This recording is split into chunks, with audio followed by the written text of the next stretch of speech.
මම එකක්ව පල්ලෙහාට දාන්නේ නෙමෙයි මේවා කියන්නේ පින්වතුනි. මම කියන්නේ ඔබ පොඩ්ඩක් මේව පුළුවන් නම් තේරුම් අරන් බලන්න. ඔන්න ඔබට මියුරු සංගීතයක් ඇහෙනවා. ඔන්න දැන් ඇහුණා. ඔන්න ඇහිගෙන යනවා. ඔබ අහගෙන ඉන්නවා. අහගෙන ඉන්නවා. හරිෂෝ. හරිෂෝ. විනාඩි 10ක් ගියා. විනාඩි 15ක් ගියා. සංගීතය ඉවරයි. මොකද හම්බුනේ? මොකද හම්බුනේ? ඔබ අහගෙන හිටියා නේද? මොකද්ද ගෙව්වේ? ඊතේ. හම්බුනේ මොකද්ද? මොකද හම්බුනේ? මොකුත් නැහැ.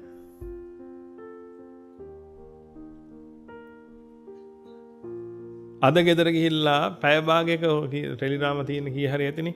ඔන්න ඔය පැය භාගයක ටෙලිග්‍රාම එකක් බලලා හම්බෙච්ච දේ මට ලියලාගෙන දෙන්න. කියන්නේවත් දැනුම හම්බුණා කියලා.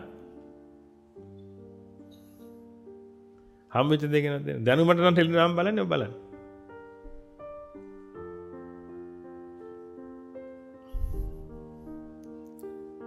ඔබ ටෙලිග්‍රාම බලන්නේ, චිත්‍රපටි බලන්නේ, ඒවා කරන්නේ පින්වතුනි ඇත්තටම ඔබට කරන්න දෙයක් නැති කමට. ඔබ ඊළඟ පාර දෙයයන් වහන්සේට කියන්න. ඔබ මහා බ්‍රහ්මයාට හරි කවුරු හරි ඔබව මාපු කෙනෙක් ඇතිනේ. ආන්නේ ඒ කෙනාට කියන්න පින්වතුනි. ආයි ඔබට මනුස්ස ජීවිතයක් දෙන්න එපා. මට මිනිස්සුયો කරන වැඩ කරන්න බෑ.